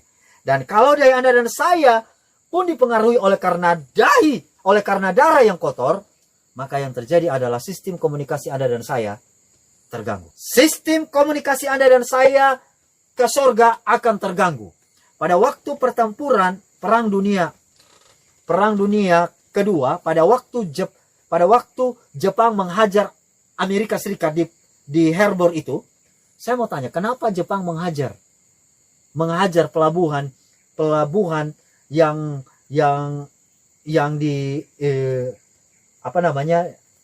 dikuasai oleh Amerika pada waktu itu? Karena Jepang mengetahui bahwa itu adalah sistem komunikasi. Lalu kemudian apa yang terjadi setelah itu? Amerika balasnya di mana? Dibom pada tanggal 6 dan tanggal 9 Agustus di Hiroshima Nagasaki. Pertanyaan saya kenapa? Pertanyaan saya adalah, kenapa Amerika menyerang Hiroshima Nagasaki? Itu bukan hanya pusat pertahanan mereka, tapi pusat komunikasi mereka. Ingat baik-baik. Sistem komunikasi Anda dan saya itu otak depan. Sistem komunikasi Anda dan saya ke surga, otak depan. Setan tahu ini, setan tahu. Dan caranya adalah, dia akan menyerang otak depan Anda dan saya. Dan sekali otak depan atau dahi Anda dan saya rusak, maka Anda dan saya terancam untuk mati kekal. Binasa untuk selama-lamanya. Mau? Ya silakan. Tetapi itu bukanlah rencana Tuhan, itu rencana setan. Tuhan mau agar Anda dan saya menjaga otak depan Anda. Itulah makanya di dalam buku Amsal pasal 4 ayat yang ke-23, Tuhan katakan, jagalah hatimu dengan segala kewaspadaan, karena dari situlah terpancar kehidupan. Hati yang dimaksud ini adalah otak depanmu. Your mind. Nah, kalau begitu, mari kita lihat di ayat yang ketiga. Di dalam buku Wahyu 14. Tunggu. Sebelum kita datang ke ayat yang ketiga, kita lihat dulu ayat yang kedua. Di ayat yang kedua, dan aku mendengarkan suatu suara dari langit, bagaikan desau air bah, dan bagaikan deru guru yang dahsyat. Dan suara yang kudengar itu seperti bunyi pemain-pemain kecapi yang memetik kecapinya. Yang memetik apa? Yang memetik kecapinya. Nah, sekarang pertanyaan saya di sini adalah, yang Yohanes adalah penulis buku Wahyu, yang Yohanes dengarkan apa? Oh, dia bilang mendengar suara dari langit bagaikan desau air bah. Yohanes hanya bisa mengungkapkan bahwa apa? Bahwa suara-suara itu seperti desau air bah. Saya mau tanya, ada di antara Anda yang pernah dengarkan desau air bah? Saya yakin dan percaya tidak ada. Tapi kalau suara banjir pernah kan? Pernah. Saya sendiri tidak pernah mendengarkan suara desau air bah. Lalu pertanyaannya adalah, kenapa Yohanes menulis bahwa suara yang didengarnya itu seperti suara desau air bah? Dan bukan itu saja, deru guru yang dahsyat. Kenapa? Ini adalah alasan yang nyata bahwa bahasa Yohanes itu terbatas. Bahasa manusia mengungkapkan kedahsyatan Tuhan itu terbatas. Saya berikan contoh. Pada penelitian tahun 1999, ini contoh ya. 1999, di luar angkasa, alam semesta kita ini dikatakan ada memiliki 100 ribu miliar galaksi ya. Bukan. Kurang lebih ada 100 miliar galaksi. 100 miliar galaksi. Kurang lebih. Nah, Anda tahu apa yang dimaksud dengan galaksi? Galaksi ini itu adalah kumpulan dari bintang-bintang ya. Di satu galaksi, kurang lebih penelitian pada tahun 1999, di dalam satu galaksi kurang lebih ada 100 miliar bintang atau 100 miliar tata surya. Nah, Anda bayangkan aja, di tata surya kita ini hanya ada satu bintang. Nama bintangnya adalah matahari, yang memiliki 9 anak, yang memiliki 9 planet. Mulai dari Merkurius, Venus, Bumi, Mars, Jupiter, Saturnus, Uranus, Neptunus, Pluto. Ada 9. Nah, jadi matahari adalah merupakan pusat dari tata surya. Sementara 9 planet ini mengelilingi matahari. Karena kenapa? Karena gaya gravitasi matahari lebih kuat daripada ke-9 planet ini. Jadi tugas dari 9 planet ini adalah mengelilingi matahari. Mengelilingi matahari. Nah, planet yang ketiga namanya Bumi, di mana Anda dan saya tinggal. Di Bumi ini sendiri memiliki satu satelit namanya Bulan. Nah, Bulan dia kelilingi Bumi, bukan Bumi kelilingi Bulan. Kenapa? Karena Bumi punya gaya gravitasi lebih kuat dari Bulan. Itulah sebabnya Bulan mengitari Bumi. Tapi Bumi dan Bulan, sambil Bulan mengelilingi Bumi, maka Bumi dan Bulan juga mengelilingi matahari. Sekarang saya mau tanya, matahari ngapain? Matahari diam? Tidak. Matahari tidak diam. Matahari bersama dengan 9 planet yang lain, 9 planet, sambil 9 planet ini mengelilingi matahari, matahari bersama dengan kumpulan 9 planet ini mengelilingi satu pusat yang lebih kuat, di mana ada miliar bintang juga bersama dengan planet-planetnya mengelilingi satu pusat yang lebih kuat. Dan ini yang disebut dengan galaksi. Dan nama galaksi kita yang kita huni ini, yang bumi kita dan matahari bahkan tata surya kita nggak tergambar, namanya Bima Sakti. Pertanyaan saya, di dalam satu galaksi, nama galaksi kita namanya Bima Sakti. Ada berapa miliar bintang? Kurang lebih ada 100 miliar bintang. Apakah galaksi ini diam? Tidak diam. Galaksi ini yang di dalamnya ada miliar bintang, triliunan planet, triliunan satelit, berputar mengelilingi satu pusat yang lebih kuat, di mana ada miliaran satelit, miliaran galaksi mengelilingi satu pusat yang lebih kuat. Dan itulah yang namanya alam semesta.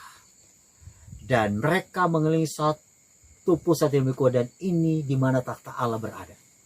Saya mau kasih tahu, Yohanes yang melihat itu dan para nabi yang lihat itu, bahasa mereka terbatas. Kalau saya mau ibaratkan manusia yang sudah terbatas bahasanya, hanya gini. Dan saat Yohanes menulis buku Wahyu pasal 14 ayat 2, dia punya bahasa sangat terbatas. Ingat, kalau nanti Anda pun ke surga, dengan bahasa kita manusia, bahasa Indonesia ini yang sangat miskin, susah menggambarkan kehebatan Tuhan. Tidak akan pernah. Kalau Anda mau menggambarkan kehebatan Jokowi, bahasa manusia gampang. Kehebatan bupati, gubernur gampang. Itu gampang. Tapi untuk menggambarkan kehebatan, kedahsyatan Tuhan tak gampang. Itulah makanya Wahyu 14 ayat yang kedua. Yohanes hanya bilang, dan aku mendengarkan suatu suara dari langit, bagaikan desau air bah, dan bagaikan deru yang dahsyat. Itu menunjukkan bahwa bahasa seorang Yohanes terbatas. Dan tahukah Anda, seluruh benda-benda langit, benda mati bisa diukur. Hanya ada satu benda mati yang tak bisa diukur. Tahu apa itu? Alam semesta. Saya baca di ensiklopedia, mereka menggambarkan mau mengukur universe, alam semesta ini, tak bisa. Mereka berkesimpulan bahwa alam semesta adalah satu-satunya benda mati yang tidak bisa diukur. Karena dari waktu ke waktu katanya bertambah besar melebihi kecepatan cahaya. Nah, Anda bayangkan kecepatan cahaya dalam 1 detik 300.000 kilometer. Menjangkau 300.000 kilometer. Itu alam semesta. Sudah nyerah, sudah pakai teleskop, pakai alat yang super canggih, tak sanggup. Sekarang saya mau tanya, ada yang masih sombong? Kalau ada yang masih sombong, belajar saja ini buku Wahyu lalu dihubungkan dengan apa yang dipelajari oleh para saintis dan ilmuwan ini. Maka saya yakin dan percaya Roh Kudus kalau menuntun Anda dan saya, maka akan bertobat jadi apa? Pengikut Tuhan. Nah, kalau begitu, mari kita lihat apa yang dikatakan dalam buku Wahyu 14 ayat ketiga. Apa yang dikatakan di sana? Di situ dia bilang begini. Mereka menyanyikan suatu nyanyian baru di hadapan takhta dan di depan keempat makhluk. Dan tua-tua itu, dan tidak seorang pun yang dapat mempelajari nyanyian itu selain daripada 144.000 orang yang telah ditebus dari bumi itu. Katanya 144.000 menyanyikan nyanyian baru. Bukan lama ya. Bukan nyanyian lama tetapi nyanyian baru. Pertanyaan saya, nyanyian baru itu nyanyian apa? Mau tahu nyanyian baru itu nyanyian apa? Mari kita pergi ke buku Wahyu 15 ayat yang ketiga. Di sana dia bilang begini. Dan mereka menyanyikan nyanyian Musa, hamba Allah, dan nyanyian anak domba. Bunyinya, besar dan ajaib segala pekerjaanmu, ya Tuhan Allah, yang maha kuasa, adil dan benar. Segala jalanmu, ya Raja segala bangsa. Saya mau tanya, nyanyian baru, itu nyanyian apa? Nyanyian Musa, hamba Allah, dan nyanyian anak domba. Nyanyian Musa dan nyanyian anak domba. Nyanyian baru. Jangan tanya liriknya bagaimana dan nadanya bagaimana. Tapi yang menjadi pertanyaan besar di sini, mengapa tidak seorang pun yang bisa menyanyikan lagu itu? Alkitab katakan tidak seorang pun yang dapat mempelajari nyanyian itu selain daripada 144.000 orang yang telah ditebus dari bumi. Kok bisa? Kenapa nyanyi itu nggak bisa dinyanyikan? Nyanyian itu nggak bisa dinyanyikan oleh seorang pun. Manusia tak bisa, malaikat pun tidak bisa. Apakah 144.000 orang ini ahli musik? Atau apakah partiturnya, arrangement dari lagu ini terlalu sulit sehingga hanya 144.000 orang yang ahli musik ini yang sanggup menyanyikan lagu itu? Apakah itu alasannya? Oh, tidak. Ini bukan berbicara mengenai hebatnya arrangement atau partitur dari lagu itu atau keahlian musik yang dimiliki oleh 144.000 orang. Bukan. Tetapi ini berbicara mengenai pengalaman hidup. Karena ingat baik-baik, berbicara mengenai lagu, pengalaman hidup Anda dan saya adalah lagu paling indah. Benar atau tidak? Dan ingat baik-baik, 144.000 orang Kenapa hanya mereka sendiri yang bisa menyanyikan lagu itu? Karena mereka hidup pada masa di mana Tuhan Yesus sudah berdiri dan tidak bekerja sebagai imam besar lagi. Karena dia sudah keluar dari bilik Maha Suci. Mereka hidup tanpa perantara. 144.000 orang ini adalah orang-orang yang hidup pada masa kesukaran yang tidak dialami oleh siapapun. Mari saya kasih contoh. Nah, saudara-saudara, saya kasih contoh foto ini. Ini anak ini namanya Roger. Jadi waktu pelatihan di kampus misionaris angkatan yang ke-11, ini salah satu angkatan yang kepala batu. Waktu itu saya staf di sana. Jadi direkturnya adalah orang Korea, namanya Pastor Park Yun Gon. Jadi pastor ini dia ditugaskan untuk ngajar. Materi yang diberikan ke dia adalah meditasi Alkitab. Jadi di minggu pertama pelatihannya sangat keras. Kalau ada satu salah, semuanya dihukum. Satu salah, ya semua harus dihukum. Harus guling kiri, guling kanan, jungkir balik, push up, squat, jump, kemudian turun lebih, naik konsentrasi. Satu salah, semuanya dihukum rata. Sebelum mereka dikirim untuk menyatakan kebenaran ke seluruh penjuru di Indonesia ini, mereka harus dilatih fisik dan mental dan juga kerohanian mereka. Otak mereka pun dilatih. Lalu pada minggu pertama itu, Pastor Park Yun Gon ini ditugaskan untuk mengajar meditasi Alkitab. Jadi waktu itu saya yang terjemahkan dia. Karena dia punya bahasa Indonesia dikit-dikit saja yang dia tahu, maka dia bicara pakai bahasa Inggris waktu berikan materi. Lalu pada waktu dia mengajar meditasi Alkitab, tiba-tiba anak ini, anak yang Anda lihat di screen ini, namanya Roger, dia interupsi, dia angkat tangan, dia bilang interupsi. Lalu waktu dia interupsi, Pastor Park bilang begini, silakan. Lalu dia bilang begini, si anak ini tanya, Pastor, saya mau tanya, di sini bagaimana mungkin kita bisa meditasi dengan baik, sementara kalau satu salah langsung semua dihukum, turun lebih, naik konsentrasi, jungkir, guling kiri, guling kanan dan lain sebagainya. Bagaimana kita bisa meditasi Alkitab kalau kita ditekan secara fisik? Lalu yang terjadi, kagetlah pastor ini. Karena saking kagetnya dia, karena ada yang tidak setuju dengan sistem pelatihan seperti itu, yang fisik mereka harus ditekan sedemikian rupa. Ada akhirnya, angkatan ini kan angkatan lumayan keras, lumayan kepala batu. Jadi pada akhirnya anak yang suka interupsi ini, dia dikirimlah di ladang yang paling sulit. Di Papua sana namanya Membramo. Dia dikirim di sana dengan partnernya orang Papua. Waktu dikirim ke sana, biar tujuan positifnya adalah biarlah dia di sana bergumul dengan Tuhan di situasi sulit, supaya dalam keadaan situasi sulit hanya Tuhan yang diandalkan. Jadi waktu dikirim sampai ke sana di Membramo, karena tempatnya yang sulit, maka yang terjadi adalah anak ini jatuh sakit. Nah, di Membramo situasinya adalah begini. Air bersih di sana hampir tidak ada karena airnya coklat kayak Ovaltine. Baru di situ di sungai itu ada begitu banyak buaya. Bukan itu saja. Nyamuk di sana adalah nyamuk malaria tropika. Yang kalau Anda dan saya pergi ke sana, kalau bawa raket nyamuk, ya biasanya kalau kita di Jakarta, di Medan atau di mana-mana, kalau nyamuknya sudah saking banyak, bunyi raket nyamuk kan kayak begini. Tuk tuk tuk tuk tuk tuk tuk. Ini enggak, kita ambil raket, lalu kita mau hajar nyamuk itu bunyinya gini. Rak! Saking banyaknya nyamuk, maka bunyinya demikian. Dan yang lebih parahnya lagi adalah, kalau Anda sudah bertemu dengan namanya nyamuk siluman, itu biar pakai kulambu malam, itu mereka bisa masuk. Dan kalau biasanya sudah masuk dalam kulambu, ada teman saya ditempatkan di sana, doanya cuma satu. Tuhan tolong supaya malam saya jangan buang air besar. Karena kalau keluar buang air besar, siap-siap Anda dan saya kena gigit nyamuk. Dan kalau kena malaria tropika, kemungkinan besar kalau tidak mati, gila. Seperti itu jadinya.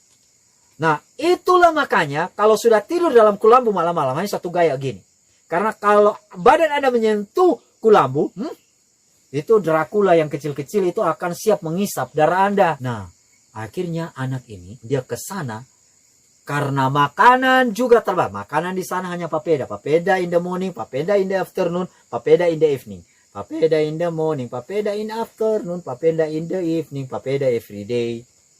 Nah, masalahnya kalau papeda dia suka boleh. Ini papeda pun dia tidak suka. Maka yang terjadi adalah karena kurangnya air, karena kurangnya makanan, maka dia kena malaria. Saat dia kena malaria, tropika, sudah parah. Waktu itu saya dengan Pastor Park ada di Jakarta. Kami dengarkan kabar Roger meninggal dunia. Saat kami dengarkan dia meninggal dunia, Pastor Park ini langsung gemetar. Kenapa dia gemetar? Biasa kalau sebelum anak-anak ini dikirim, anak-anak muda ini dikirim ke seluruh penjuru Indonesia untuk menyatakan kebenaran Tuhan, itu dia biasa khotbah. Dia bilang begini, jangan pernah takut mati. Pastor Park bilang, jangan pernah takut mati di ladang, karena kita akan berjumpa di sorga. Jangan pernah takut mati.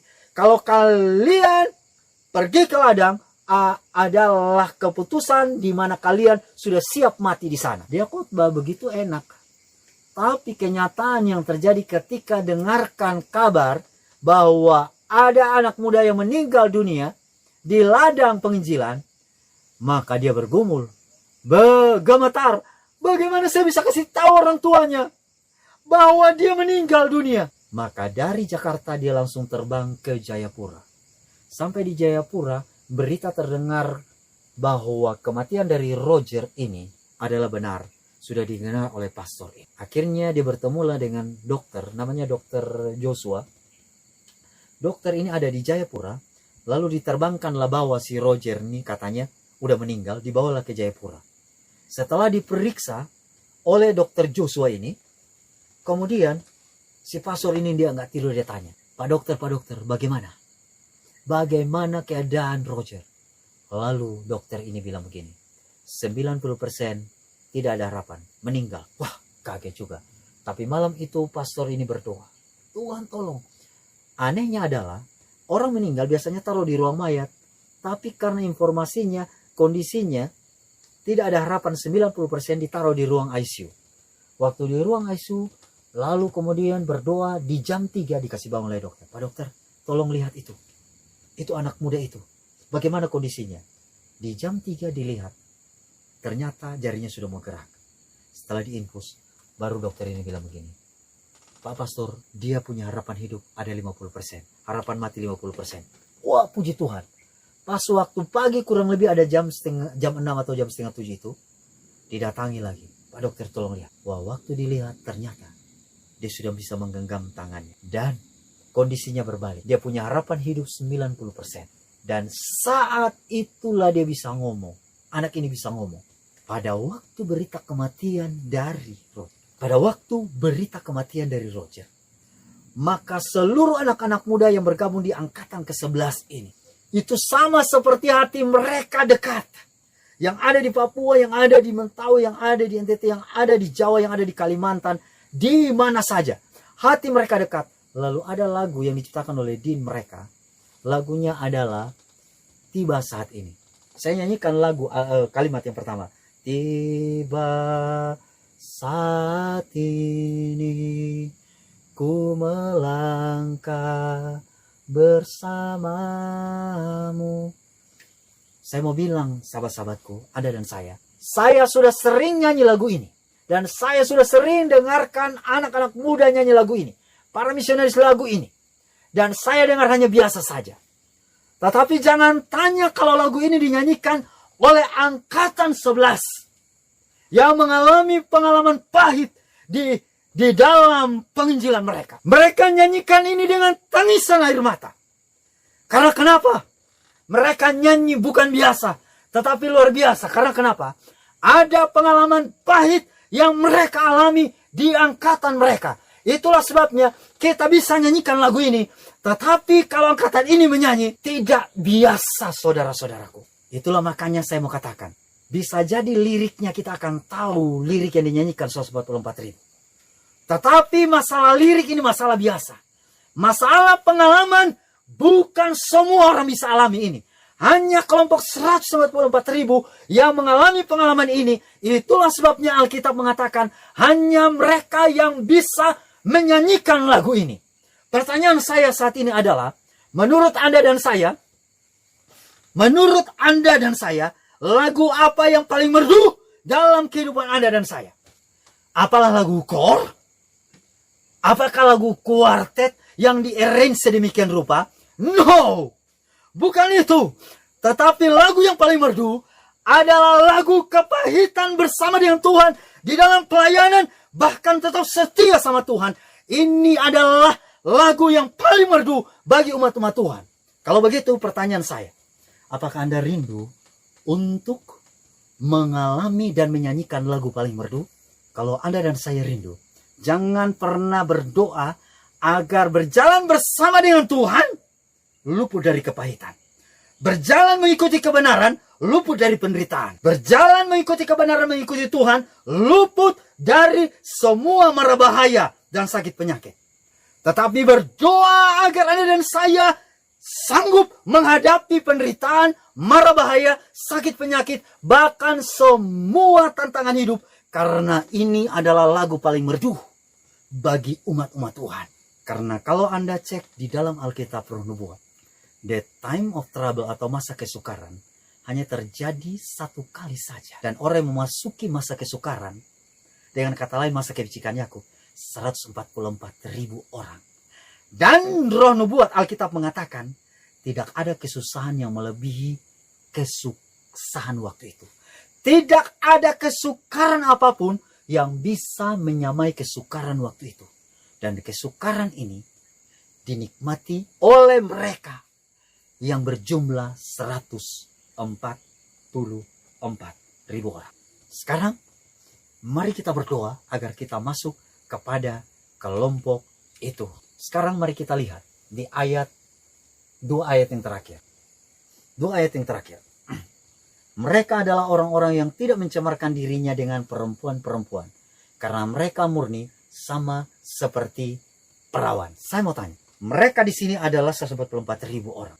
Apakah mereka tidak mencemarkan diri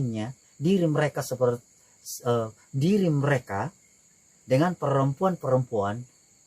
Apakah ini berarti mereka tidak menikah? Apakah pernyataan ini sementara mengatakan bahwa kelompok 144.000 ini tidak menikah? Mari saya garis bawahi kata perempuan. Kata perempuan di dalam Alkitab melambangkan jemaat, melambangkan umat Tuhan. Amin. Bilang amin. Karena kenapa? Kalau Anda pergi ke buku Matius pasal 25, perumpamaan 5 gadis bodoh 5 gadis bijaksana, bukan laki-laki ya, perempuan. Jadi umat Tuhan digambarkan sebagai perempuan. Sebagai perempuan.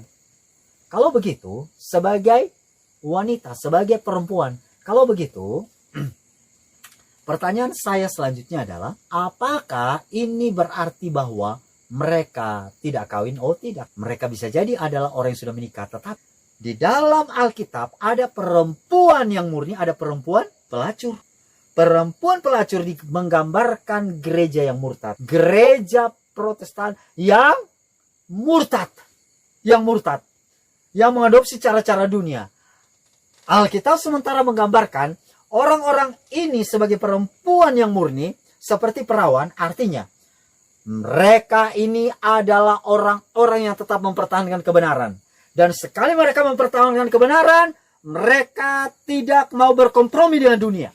Mereka tidak mau mencampur adukan yang benar dan salah. Karena kata mencemarkan dirinya ini dengan perempuan, ini artinya mereka mencemarkan diri dengan ajaran perempuan pelacur. Perempuan pelacur. Dan perempuan pelacur sudah jelas adalah umat-umat Tuhan yang sudah terjun di dalam ajaran-ajaran dunia. Mereka tidak mencemarkan dengan ajaran-ajaran dunia. Dan inilah yang dimaksud, mereka tetap mempertahankan kebenaran. Sekali mereka tahu, mereka tetap pertahankan sampai seumur hidup mereka. Selama mereka masih memiliki nyawa, napas hidup, maka mereka akan tetap mempertahankannya. Inilah yang dimaksudkan, mereka tidak mencemarkan dirinya dengan perempuan, karena mereka murni seperti perawan. Bagaimana dengan kalimat selanjutnya? Mereka adalah orang-orang yang mengikuti anak domba itu kemana saja ia pergi. Berhubungan dengan pernyataan ini, saya mau tanya, 144.000 orang ini agama apa? Hah? Agama ateis? Tidak mungkin. Agama apa? Mau tahu agama mereka? Tanya saja ini ayatnya. Ayat ini mengatakan bahwa mereka adalah pengikut anak domba. Anak domba di sini adalah Kristus. Mereka adalah pengikut Kristus. Pengikut Kristus, ingat baik-baik. Kemana anak domba pergi mereka ikut. Artinya mereka pengikut Kristus. Pengikut Kristus kalau diringkas menjadi agama apa? Kristen. Bukan saya yang bilang ya. Ini Alkitab ini yang bilang. Mereka adalah pengikut Kristus. Sekarang saya mau tanya, apakah Anda pengikut Kristus? Apakah Anda Kristen? Oke, Anda pengikut Kristen. Lalu kenapa beribadah hari Minggu? Apakah Tuhan Yesus ajarkan kita untuk beribadah hari Minggu? Di dalam Lukas 4 ayat 16, ia datang ke Nazaret tempat ia dibesarkan. Dan menurut kebiasaannya, pada hari Sabat ia masuk ke rumah ibadah. Yesus beribadah hari Sabat. Kalau Anda pengikut Kristus, Yesus beribadah hari Sabat, Anda juga beribadah hari Sabat. Karena tidak dicatat Alkitab, Yesus beribadah hari lain. Pengikut Kristus yang benar adalah beribadah hari Sabat. Jangan bilang beribadah hari yang lain. Tidak ada. Mulai dari buku Kejadian sampai Wahyu, tidak ada rekomendasi hari ibadah yang dianut selain hari Sabat. Dan Sabat itu adalah Sabtu. Saya sudah cek sendiri. Nah, hari ibadah sudah jelas adalah hari Sabtu. Saya mau tanya, agama apa yang beribadah hari Sabtu? Oh, ada banyak agama. Ya, ada banyak agama ya. Tetapi belum sampai situ. Belum sampai situ saja. Nah, Yesus di dalam buku Matius pasal yang ketiga ayat 16, dia dibaptis dengan cara diselamkan. Mereka mengikuti Yesus Kristus kemana saja Yesus Kristus pergi. Berarti mereka dibaptis. Dengan cara diselamkan. Tolong lihat agama di dunia ini yang ibadahnya hari Sabat, hari Sabtu, dan baptis dengan cara diselamkan. Ya kan? Bukan saya yang bilang, ini Alkitab yang bilang. Maka itu calon 144.000. 144.000 adalah kemana Tuhan Yesus pergi, mereka ikut. Mereka adalah pengikut Yesus Kristus. Ya, dan agama mereka ini adalah agama yang beribadah hari Sabat dan dibaptis dengan cara diselamkan. Lalu, pertanyaan saya, apakah Tuhan Yesus makan babi? Mana ada? Apakah Tuhan Yesus secara kesehatan? Iya. Artinya agama ini juga concern dengan reformasi kesehatan. Reformasi kesehatan. Tolong lihat agama apakah yang concern dengan reformasi kesehatan, dibaptis secara diselamkan, dan kemudian apa? Ibadah hari Sabat. Lalu, waktu Tuhan Yesus ada di dunia, dia menginjil atau tidak? Menginjil. Mereka mengikuti kemana saja anak domba ini pergi. Lalu Tuhan Yesus juga bernubuat atau tidak? Bernubuat. Menyatakan mengenai akhir zaman. Mereka juga mengikuti hal yang sama. Jadi kalau ada agama yang menguduskan hari Sabat, dibaptis dengan cara diselamkan, kemudian concern terhadap reformasi kesehatan, dan juga berbicara mengenai nubuatan, maka inilah agama yang benar. Dan saudara-saudaraku, saya mau kasih tahu, kalau kriterianya seperti ini, maka kita datang kepada satu agama, adalah GMAHK, Gereja Masih Advent Hari ke-7, Seventh Day Adventist Church. Karena kenapa? Karena Alkitab sendiri mengatakannya. Kemudian mereka ditebus dari antara manusia sebagai korban-korban sulung bagi Allah dan bagi anak domba itu. Dan di dalam mulut mereka tidak terdapat dusta, mereka tidak bercelah. Sekarang saya mau tanya, kenapa dikatakan bahwa mereka ditebus dari antara manusia sebagai korban-korban sulung? Kenapa? Kenapa mengatakan bahwa mereka korban sulung? Apakah 144.000 ini adalah anak sulung? Berbicara mengenai korban sulung, maka yang terjadi banyak orang mengatakan bahwa sulung ini adalah anak pertama. Tetapi ingat konsep Alkitab, anak pertama kalau perempuan maka tidak akan dianggap. Tidak akan dianggap kalau anak perempuan itu adalah anak sulung. Lalu pertanyaan saya yang berikutnya adalah, apakah kalau anak sulung itu harus anak laki-laki pertama? Oh, tidak juga. Kenapa? Mari kita lihat bukti Alkitab. Kita lihat bukti Alkitab ya. Di dalam Alkitab, kalau Anda perhatikan, Adam memiliki 3 anak laki-laki. Kain, Habel, dan Set. Anak pertama laki-laki Adam adalah Kain. Pertanyaan saya, apakah Kain diangkat jadi anak sulung? Tidak. Habel mati kan? Anak sulung yaitu Set. Lalu, yang berikutnya adalah kalau kita datang lagi kepada Ishak. Ishak punya anak, ada 2. Anak laki-laki, walaupun kembar, anak laki-laki pertama itu adalah Esau, yang kedua Yakub. Harusnya Esau jadi anak sulung, tapi Esau tidak dianggap jadi anak sulung. Anak sulung adalah Yakub. Kemudian kita datang lagi kepada Yakub memiliki 12 anak laki-laki. 12 anak laki-laki yang pertama, anak laki-laki pertama Yakub adalah Ruben. Ruben tidak dianggap jadi anak sulung. Anak sulung justru adalah Yehuda. Kalau demikian, bukan berarti anak pertama laki-laki harus menjadi anak sulung. Karena kenapa? Karena di dalam Alkitab, justru anak sulung adalah bukan anak laki-laki yang pertama. Kenapa seperti itu? Karena kalau Anda dan saya perhatikan, Adam memiliki 3 anak laki-laki, Set anak yang ketiga, tapi Set jadi anak sulung. Karena kenapa? Dari keturunan Set datang Tuhan Yesus. Ishak punya 2 anak.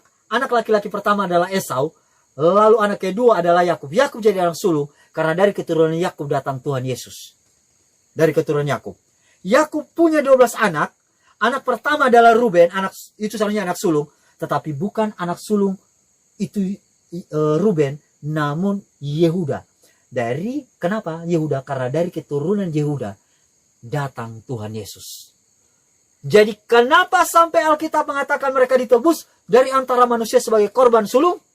Karena dari kehidupan mereka, dari tindakan mereka, dari kata-kata mereka, dari pemikiran mereka, menuntun orang kepada Yesus, kepada keselamatan itu.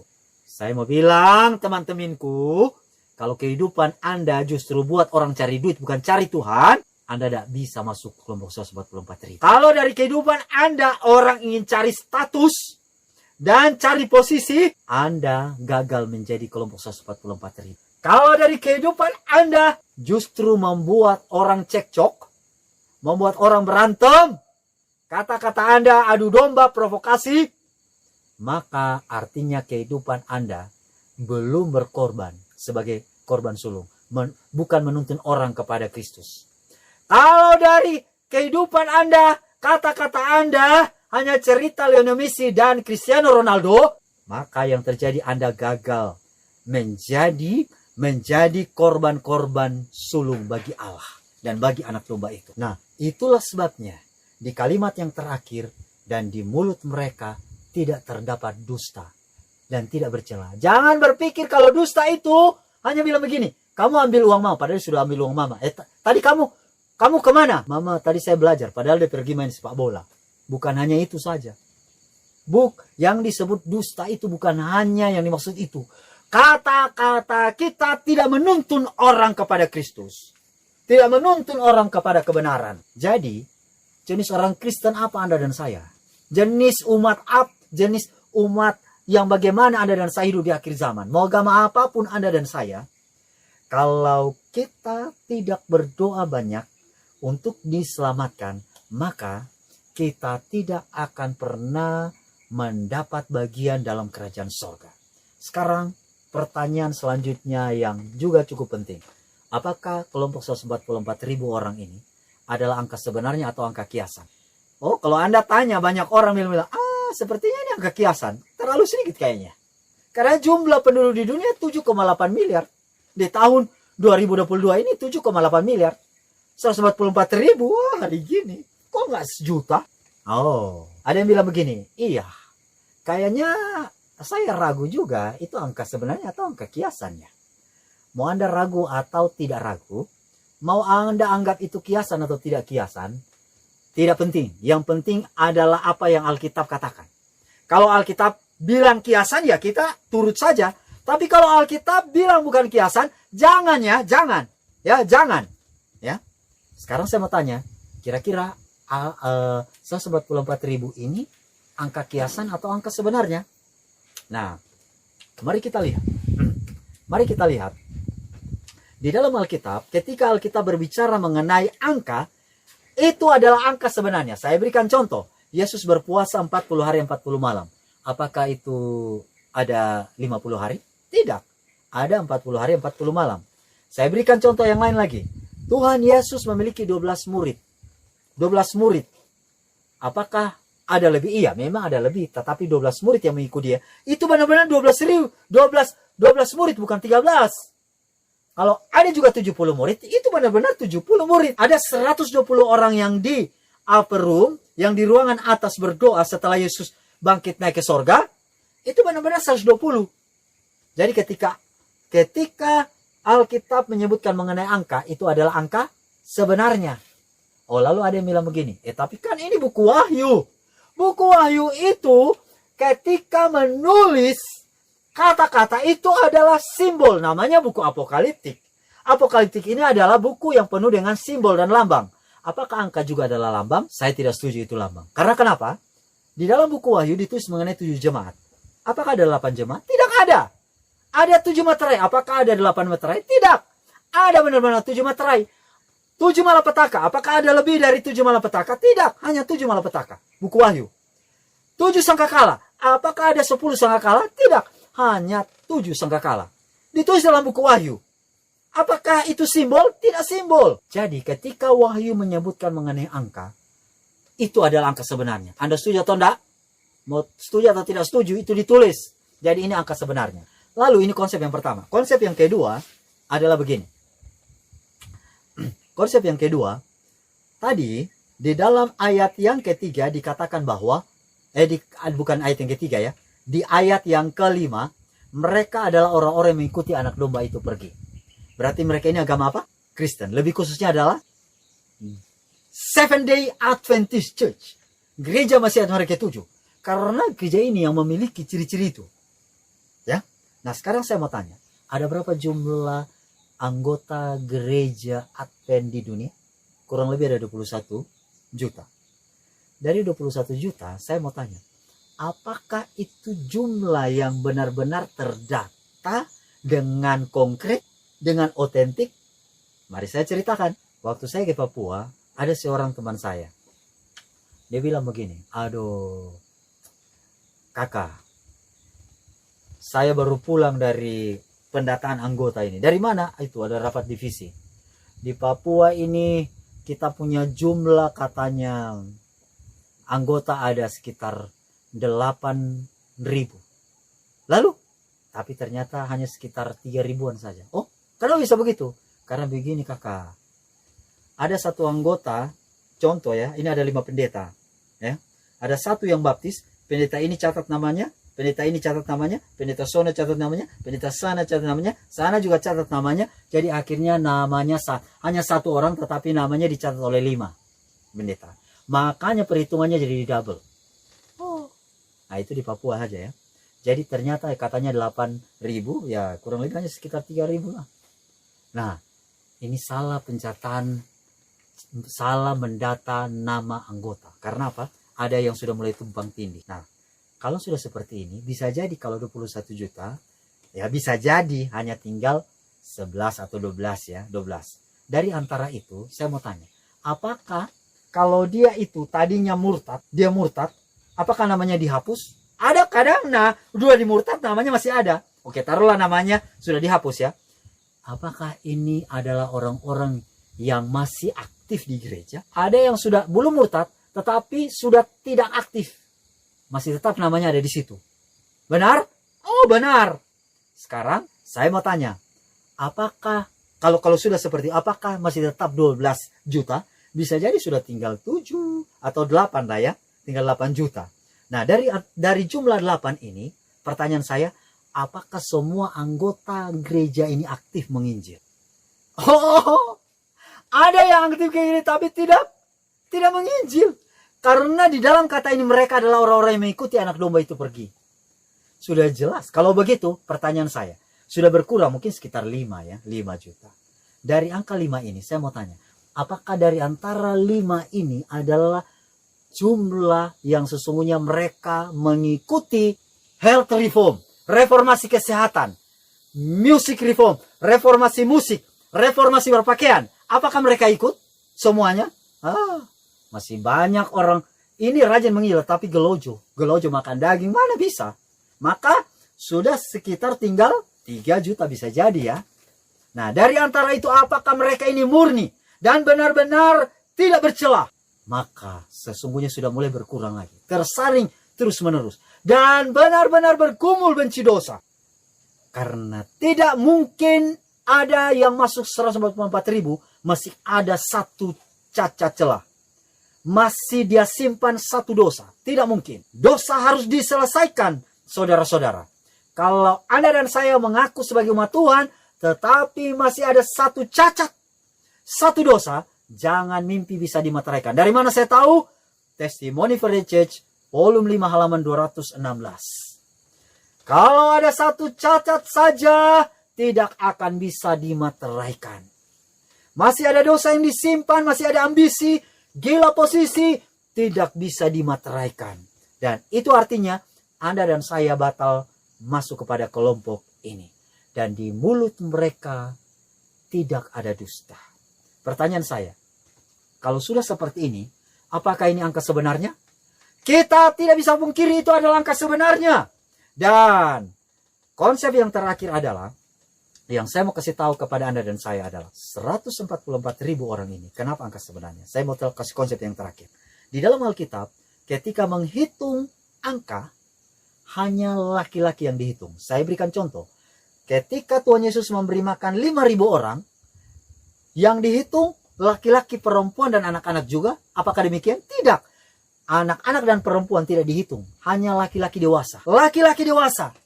Itulah sebabnya, kalau kita berbicara mengenai 144.000, maka ini penulisnya adalah orang Yahudi. Orang Yahudi, cara menghitung angka, ini Yohanes adalah orang Yahudi, cara menghitung angka, ini adalah laki-laki dewasa saja. Dan kita bersyukur kepada Tuhan, walaupun ini 144.000 orang, mohon maaf, perempuan tidak dihitung ya, perempuan tidak dihitung. Karena kalau kita lihat silsilah Yesus Kristus pun, Abraham memperanakan Ishak, Ishak memperanakan Isai, Abraham memperanakan Ishak, memperanakan Yakub, Yakub memperanakan Yehuda, dan sebagainya. Kalau lihat ini, laki-laki memperanakan laki-laki. Memangnya laki-laki bisa beranak? Tidak bisa. Tapi, kenapa laki-laki ini disebutkan namanya? Karena laki-laki yang dianggap sebagai imam.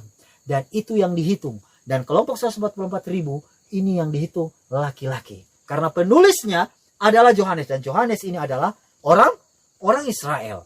Nah, saudara-saudaraku, saya mau kasih tahu ini kutipan di sini. Sebuah pernyataan supaya meneguhkan kita semua. Sebuah pernyataan serius yang saya sampaikan kepada jemaat bahwa tidak ada dari antara 20 nama-nama yang tercatat dalam buku jemaat yang bersedia untuk mengakhiri sejarah mereka di dunia ini. Bahkan sama saja seperti orang berdosa, umumnya yang tidak bertuhan dan tanpa pengharapan di dunia ini. Bayangkan, firman Tuhan mengatakan dari 20 orang tak ada satu. Berarti dari 20 orang tidak ada yang diselamatkan. Kalau 21 ya mungkin ada satu. Atau 22 mungkin masih ada satu. Artinya apa? Dari antara 20 umat Tuhan, umat Advent, tidak ada satu pun yang selamat. Ngeri! Kalau demikian, maka peristiwa-peristiwa akhir zaman, halaman 133 ini, sementara menguatkan bahwa 144.000 itu adalah angka sebenarnya. Dan saudara-saudaraku yang kekasih dalam Tuhan, firman Tuhan juga mengatakan di dalam buku Early Writing, halaman 15. Sejumlah 144.000 orang adalah semuanya akan dimateraikan dan dipersatukan secara sempurna. Marilah kita berusaha keras dengan segala kuasa yang telah diberikan oleh Tuhan kepada kita untuk menjadi bagian dari 144.000 orang. Dan ini Anda bisa lihat pernyataannya dalam Bible Commentary volume 7 halaman 970.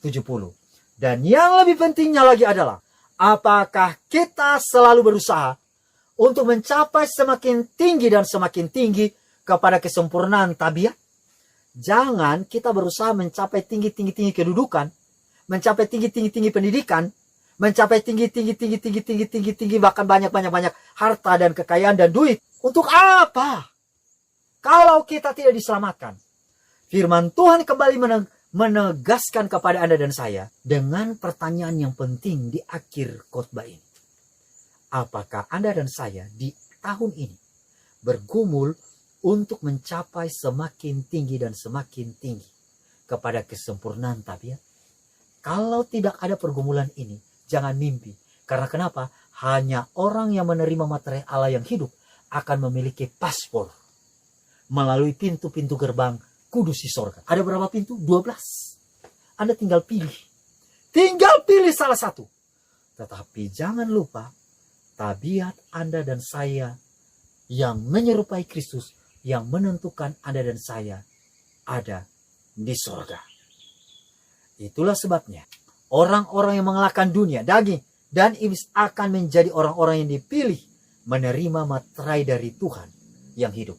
Dan mereka akan masuk kepada kelompok 144.000 orang. Testimony to Minister halaman 445. Kiranya Tuhan akan memampukan Anda dan saya yang hidup di akhir zaman agar kita boleh diselamatkan. Terserah Tuhan, Tuhan mau melayakkan kita masuk kepada kelompok yang tidak terhitung jumlahnya atau 144.000 orang.